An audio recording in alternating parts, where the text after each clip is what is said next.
bereikbaar en gereed staan ons voor U, stuur ons nou.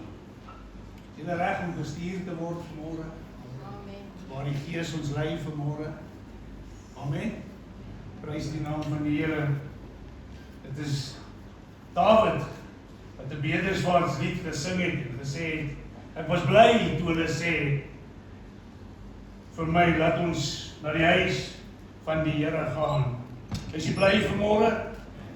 Kyk so 'n bietjie vir jou buurman langs jou. Sê vir hom, ek's bly. Ek is bly om in die huis van die Here te wees. Halleluja. Ek groet elke dienaar en gelowige in die kosbare en onfeilbare naam van Jesus Christus vanmôre. Ek wil ook net vir die bestuursraad dankie sê dat julle my toevertrou om die woord te bring vanmôre. En vir julle wat hier is, weet nou, ek word gekrit vanmôre, so asseblief moenie aan die slaap raak nie as julle die woord luister nie. Maar daar was hierdie oom wat in die kerk gesit het en hy het aan die slaap geraak en toe hulle swaar omstamp. Toe sê hy, nee man, los my, ek is nog besig om te bid. So ek wil nie vanmôre hê as nog kyk of julle nog diep in die gebed is terwyl ons al halfpad deur die woord is. Prys die Here vanmôre vir sy woord. Ons het 'n tema vir ons woord vanmôre. Wie is my naaste? So gereeld word daai vraag gevra vir eeutye al, wie is my naaste vanmôre? En ons gaan 'n teksvers uit Lukas 10 uitdeel en ek glo julle almal is wel bekend met hierdie gedeelte van die barmhartige Samaritaan vanmôre.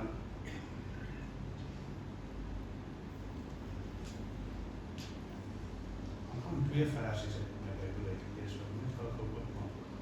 Want terwyl ek na die skrif toe gaan, wil ek hê julle net vir 'n oomblik dink vanoggend toe julle werk toe gery het. Kom ek vra hierdie week wat verby is, by hoeveel persone van nood het julle verbygery?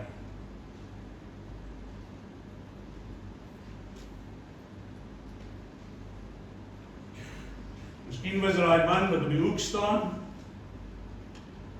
of die persoon wat onder die boks moes geslaap het gisteraand.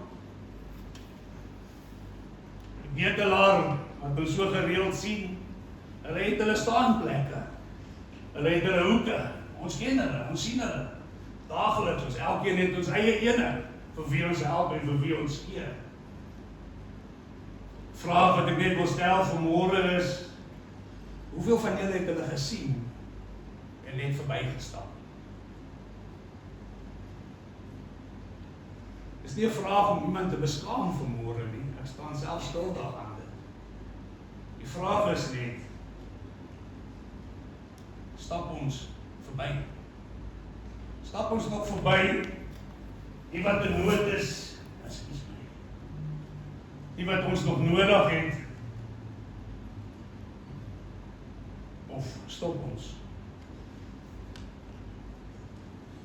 Ek glo almal ken die storie van die barmhartige Samaritaan. Dit is van 'n persoon wat gegaan het van Jerusalem na Jerigo en op pad was hy deur rowers aangeval en daar het priesters verbygekom en op 'n Samaritaan verbygekom.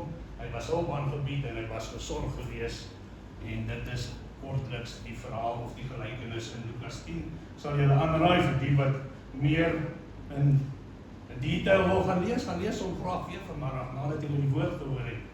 En lees hom weer deur. Want dit gaan nie oor wie het reg of verkeerd gedoen vanmôre nie. Maar ek wil die vraag by julle land is, waar vind jy jouself in hierdie storie? Daar is 'n plek waar hierdie verhaal afspeel en daar's 5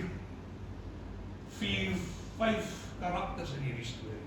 Daar's Jesus, daar's die wetgeleerde, daar's die priester, die leviet, daar's die Samaritaan en dan is daar die man wat in nood is. Waar vind jy jouself in hierdie gelykenis? Is die vraag vanmôre. Ek wil hê ons moet net vanmôre 'n bietjie stil staan en ek gaan so 3 dele uit hierdie gelykenis net by stil staan en vir ons bietjie meer daaroor gesels as julle my toelaat. Maar as ek moet vra, is ons 100% seker, ons is nie Jesus in die verhaal nie.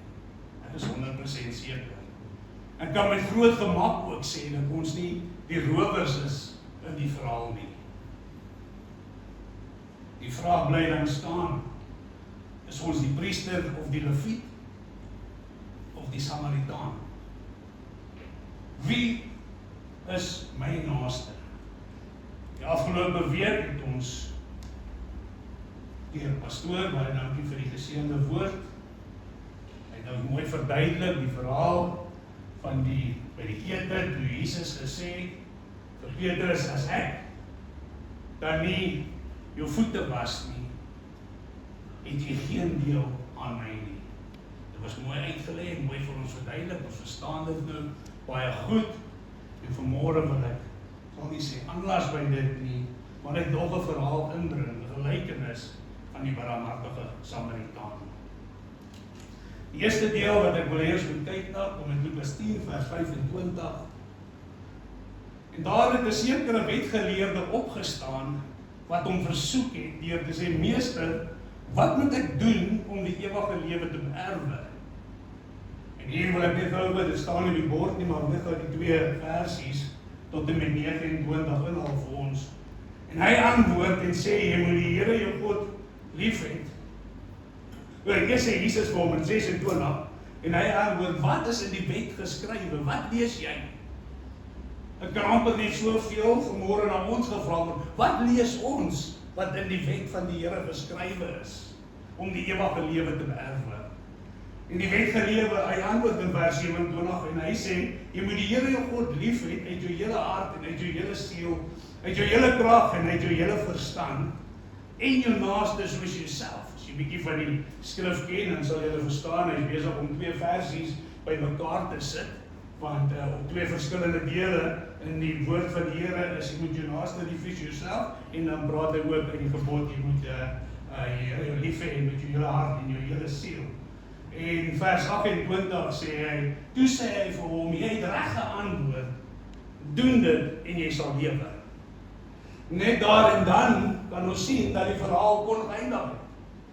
Die wetgeleerde, maar omdat hy nie met 'n goeie bedoeling die vraag gevra het nie. Hy het dalk vir 2 redes gevra. Die een was om 'n beperking om sy naaste te sit, om te weet wie is dan my naaste en wie is nie my naaste nie. Wie moet ek help en wie hoef ek nie te help nie. En die tweede deel van sy vraag was ook om te kyk of hulle nie Jesus omkant kan vang nie, want dan het hulle iets teen hom, dan het hulle 'n aanklag teen die Here. En vanmôre wil ek hierdie deel dan vers 25 en vers 29 dan aan om te sê, maar hy wou homself regverdig en vir Jesus sê, wie is my naaste? Dikwels doen dit ons dit ook. Dikwels vra ons ook innerlik daai vraag, wie is dan my naaste? Wie is dan die ene wat my hulp nodig het vanmôre? Kom ons nie partykeer soos die wetgeleerde ook voor nie en vra daar dieselfde vraag, want ons sien dit so gereeld om ons. Daar is soveel nood, soveel hulp wat benodig word. Partykeer kan ons ook grense om ons trek, net soos die wetgeleerde wou gehad het. Jesus moes vir hom verduidelik, maar dit is jou genaaste. Ons naaste is gewoonlik opgemaak van ons familie of ons vriende of ons werkkollegas wat lyk en klink soos ons. En as hulle buite daar die boks val, dan sê ons, dis nou nie meer my probleem nie. Dis nou nie meer my probleem nie. Hulle lyk nie soos ons, hulle praat nie soos ons nie. Hulle loop nie kerk waar ons kerk loop nie. Hulle is nie my naaste nie. Ons trek partykeer grense en hierdie ene toe die woord by mekaar sit, het so uitgestaan en dit is onbewustelik wat ons doen, sê ons, hy verdien nie my hulp nie. En mag dalk nou stry en sê nee, dit is nie so nie. Maar onbewustelik doen ons dit. Hoeveel keer het jy die ou gesien wat in nood is nie? Hy lyk nie soos ons nie, hy praat nie soos ons nie. Hy is dalk nie sober soos ons is nie. En jy gaan nou en in jou gedagtes sê, maar ek gaan hierdie ou nie help nie, hy gaan in elk geval met hierdie geldjie vat en vir hom uitdrink of uitrook, of hy gaan dit mors. Ons trek dan 'n boksie, om die naaste en te sê, hy verdien dit nie. Onbewustelik doen ons dit, en ons maak onsself die regter. En daardie oomblik is jy die wetgeleerde. Want jy wil nou weet, wie is my naaste? Ons het allemaal gedoen, ek staan skuldig aan dit. Ons doen dit gereeld. Partykeer trek ons ook volgens groepe en identiteite. Dis waarom Jesus die Samaritaan gebruik het. Dis waarom Jesus die verhaal vertel van die priester en die leviet. Niks wat Jesus vertel het, was per ongeluk vertel nie. Alles het 'n doel, alles het 'n betekenis hoe Jesus dit uitgelê het. En ons kan dit gewoonlik ook doen. Die Jood en die Samaritaan, hulle was heeltemal geskei van mekaar. Hulle het nie goed aan tafel gesit nie. Die vyand, een was die vyand van die ander ene gewees. En ons doen dit ook. Ons het 'n era in ons, en 'n geskiedenis in ons land, waar het nie so goed gegaan het met ons nie, waar ons boksies omgetrek, waar ons naastes geklassifiseer was, deur wit en swart. Ons het naastes gevat en gesê, jy kan nie my naaste wees nie, want jy lyk nie soos ek nie, jy praat nie soos ek nie, en jy kan nie doen wat ek doen nie. Ons het so ver gegaan en hulle eintlik versprei uit mekaar uit. Ek kan julle 'n kort verhaal vertel, miskien eendag sal ek my hele storie om vertel. Maar as 'n familie was ons deel van daardie, waar daar 'n boksie om ons getrek was. My ma is 'n nie blanke, en my pa is 'n blanke van Brits. En toe my pa besluit het, liefde wen, toe het die ander familie besluit, dat nou het ons 'n boksie om hulle in te sit. En ons as familie het toe groot geword, sonder die ander kant van ons familie. Weereens hulle het hulle naaste, en seker maar deel van die wet en die lewe daai tyd, maar hulle het naastes beperk en geklassifiseer volgens jou gedrag, volgens met wie jy uithang mee, volgens met wie jy lief het. En ons kan sien, dit gebeur nog in vandag. En dit was die idee van die wetgeleerde gewees. Ons kan baie keer ook grense trek volgens kostes. Hoeveel gaan dit my kos om hierdie ou te help? Ek het nie die tyd nie. Ek het nie die geld om hierdie ou te help nie. Ek is nie in 'n posisie waar ek hierdie ou kan help nie. Baie keer kort die mense nie die geld, baie keer kort hulle net 'n gebed, baie keer kort hulle net 'n foonoproep.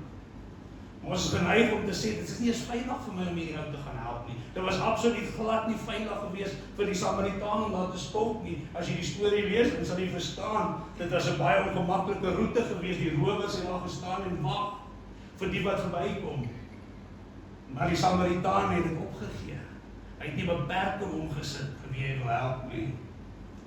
Dit is deel 1 dat ons beperkings dalk vir omsit baie keer oor wie ons naaste. As ons na deel 2 van my skrif dan wil kyk vanmôre, die priester en die leviet, vers 31, in dieselfde teksdeel sê, en by geval het 'n priester met daardie pad afgekom, en toe hy hom sien, gaan hy aan die kant verby. En net so het ook 'n leviet by die plek gekom, en hom gesien en aan die kant verby gegaan. Ek glo wat Jesus hier probeer doen het, is om die wetgeleerde te probeer uitbeeld, dat hier nie slegte mense was nie, wat aan die kant verby gegaan het. Hulle was godsdienstige mense. Hulle was mense wat kerk toe of tempel toe gegaan het. Hulle was genoem die priester en die leviet wat verbygekom het. Jesus het dit doelbewus in die gelykenis ingesit. So sit ons kerkgaande mense hierso vanmôre, gelowiges, rituele, wat ons doen volgens die woord van die Here. Maar hoeveel keer stap ons na die ander kant? Ek is self skuldig daaraan. Baie keer wil ons nie eens oogkontak maak met hierdie mense nie. Want jy voel as jy oogkontak gemaak het, het jy klaar 'n koneksie ge-establish en nou moet jy verder engage met wat jy gedoen het. Baie keer kyk ons weg, baie keer stop ons verder. Ons wil hier stop, maar hier staan hierdie paar alweer. Ek gaan nou daar stop. Ek sal eerder verder loop. Ek sal eerder aan die oorkant toe gaan voordat ek hierdie man in nood help. Dis waarom Jesus die priester en die leviet gebruik het in hierdie verhaal. Want hulle was nie slegte mense nie. Ek glo nie enigiemand wie hierso sit vanmôre is 'n slegte persoon nie. Ons het slegte neigings. Ons het dalk stomp geword vir wat Jesus verwag van ons om deel van hom te hê. Ons loop baie keer net te maklik oor en verby. So as ons kyk na die tweede deel, dan kan ons maklik sê dat 'n geloof sonder barmhartigheid laat ons mense mislei. Ons almal is gelowig, maar as jy nie daardie barmhartigheid in jou het nie, dan sal jy mense mislei. Verder kan ons ook sien, hulle het hom gesien. Die skrifdeel was duidelik geweest, hulle het hom gesien en hulle het moeite ingesit om aan die ander kant verby te loop. Om verby te loop met iemand wat in nood is, kos jou iets. Dit gaan jou eintlik jou moeite kos om hierdie persoon te help, ons het dit nou gesê, of dit gaan jou moeite kos om verby te loop. Maar jy het 'n keuse om te maak elke dag.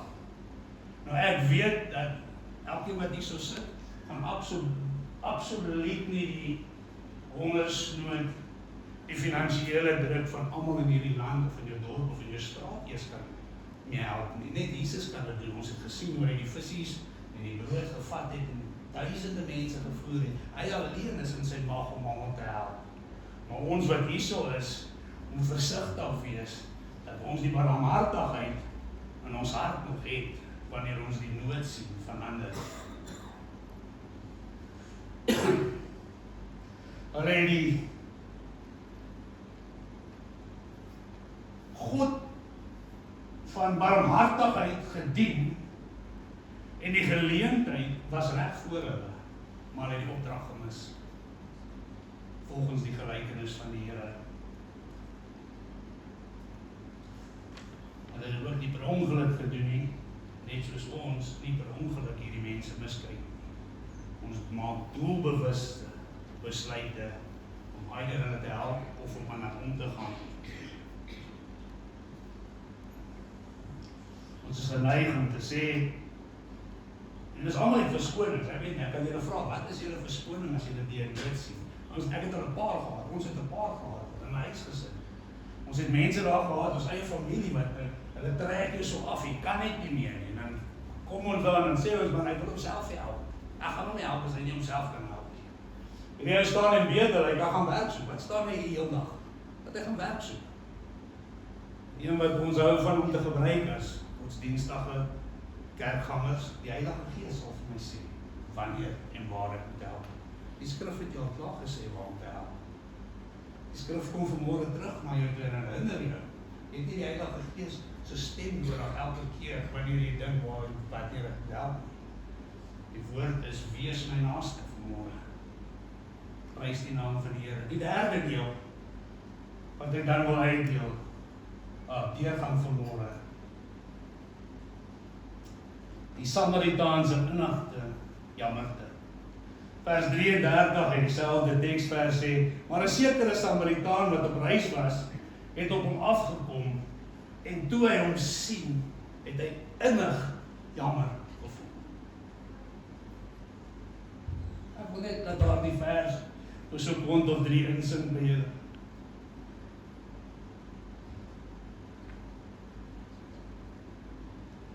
Hy innig jammer gevoel. Wat hy gesien het hom so beweeg, dat hy oorgegaan het in aksie. Hy kon net so wel verbygery het, maar die persoon wat daar lê, sal nooit kon terugbetaal het. Die persoon wat daar lê, sal nooit vir hom dankie sê nie. Die persoon wat daar lê, kon daar gelê het, ons weet nie vir wat sy rede hy daar gelê het nie.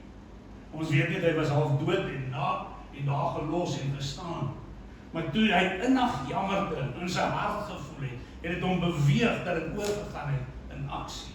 Voel ons nog daardie innige jammerte, wanneer ons iemand in nood sien? Sien is een iets, doen is iets anders.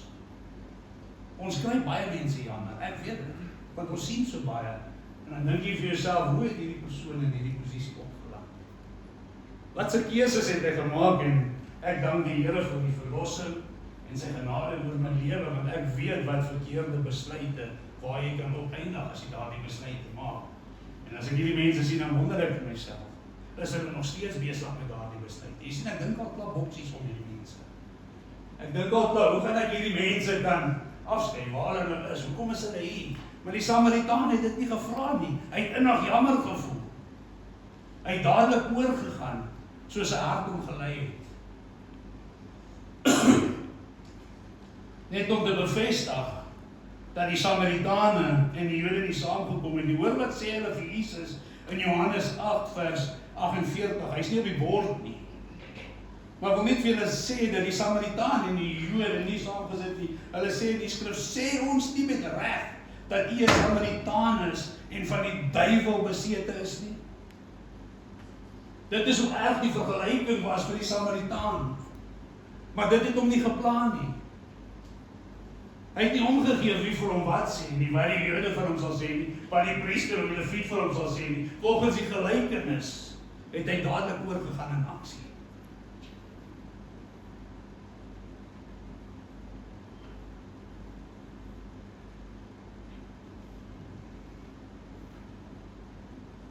Sy hart het gebreek van 'n vreemdeling wat hy nie geken het nie, wat hy nie geweet het hoekom hy daar is nie, en het dadelik om in aksie gesit soos ons gesê het.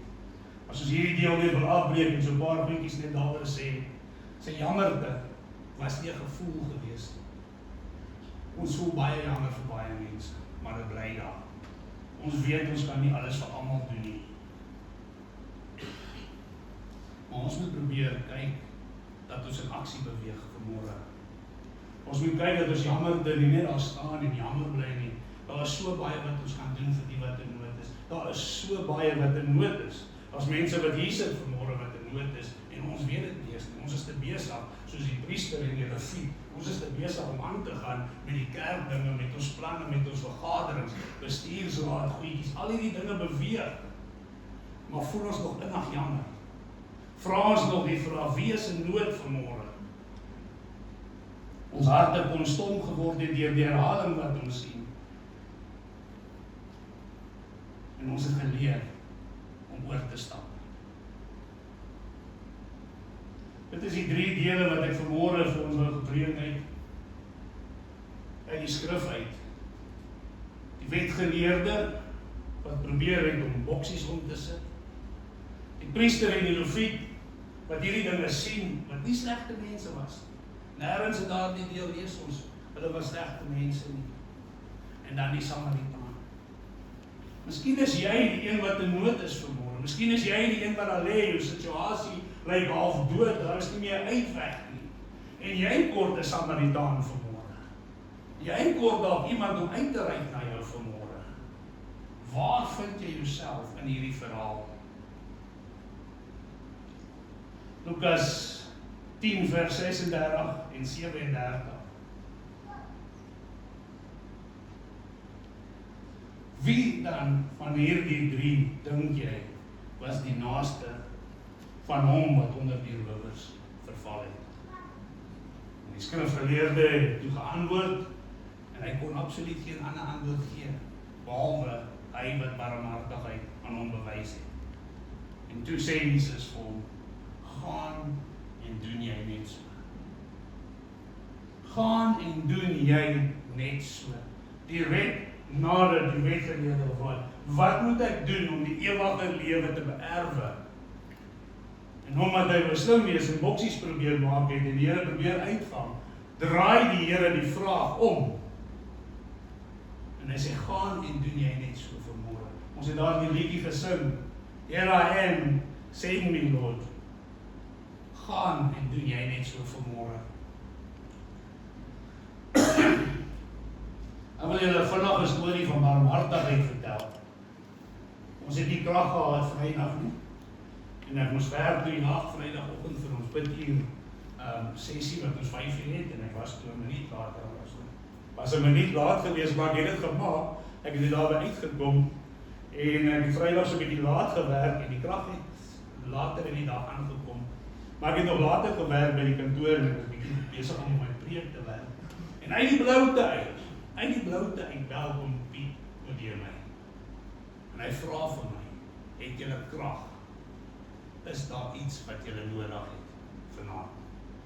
Ek weet nie wat hy gehoor ons het nie krag nie. Ek weet nie hoe hy geweet ons het nie krag nie. Maar hy was die barmhartige Samaritaan aksie wat hy toegepas het, net om my te bel en te vra, het jy iets nodig? Is julle krag herstel? Kan ons julle help? En dit was my net so bevestiging toe daardie oproep gekry het, en dankie vir die wat vir my gebid het om hierdie woord voor te berei, dat die Here werklik waar saam met ons is. En toe daardie tyd, toe weet ek, sê ek, dankie oom, dankie vir die uitreik, maar nee, ek het nie iets nodig nie. Maar ek was so gevange, ek het vir 'n lang rukkie daardie dag Vrydag aan dit gedink. Dit het hom absoluut niks gekos om die foon op te tel nie. Maar dit het soveel beteken vir my. Daar's iemand daar buite wat aan my dink in my tyd van nood. En dit het net 'n oproep gevat, was 'n 1 minuut gesprek gewees en dit was klaar gewees. So gaan jy en doen net so, is die instruksie wat Jesus toe vir hierdie wetgeleerdes het. So vertel jou buurman, gaan en doen net so. Vertel jou buurman, gaan en doen net so. Vertel jou buurman, kyk vir jou buurman vanmôre. Kyk vir die persoon wat langs jou sit. Kyk vir die persoon en sê, gaan en doen jy net so. Halleluja. Prys die naam van die Here. Ek sluit af.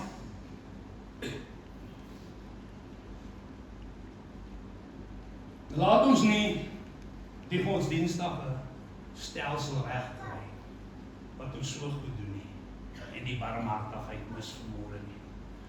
Laat ons nie so opgehef en gevange geraak word om te sê ek gaan kerk toe, ek gaan prys, ek gaan worship, ons gaan die Here kom dien, al die eer, al die lof kom die Here toe, maar die barmhartigheid mis ons.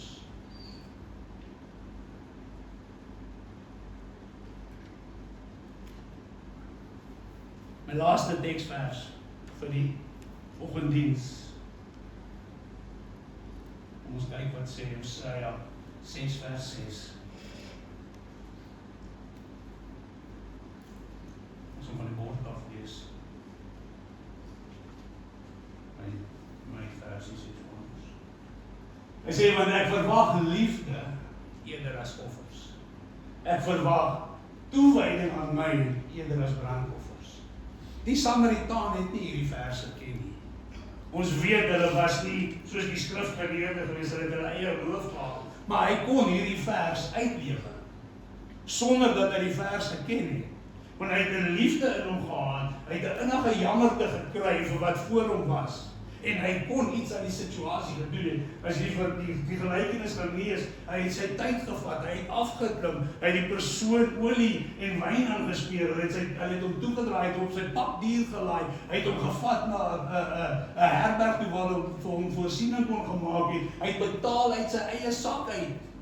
En hy het ewen vir die ou gesê, ek kom terug, julle ken my, ek is gereeld hierso, as ek terugkom sal ek die res betaal wat ek julle skuld. Dit het om al daai goed gekos wat ons gehoor het van wat 'n verhouding jou sal kos. Tyd, geld, effort, empathy, al daai goed en hy het nie hierdie verse ken nie. Ons is bevoorreg vanmôre om al hierdie verse uit die woord uit te leer. En Jesus kom vanmôre en hy sê, gaan jy en maak net so. Waar staan ek vandag op hierdie pad?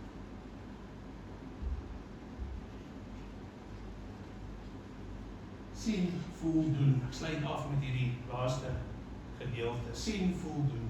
Ons sien soos die priester. Gaan ons verbyloop? Of gaan ons voel soos die Samaritaan? En wanneer ons sien, ons innag, jammer kan kry, ons hoef nie altyd geld te gee nie. Daar's mense wat net 'n gesprek nodig het. As mense in ouer huise sit wat nooit van ander mense hoor nie.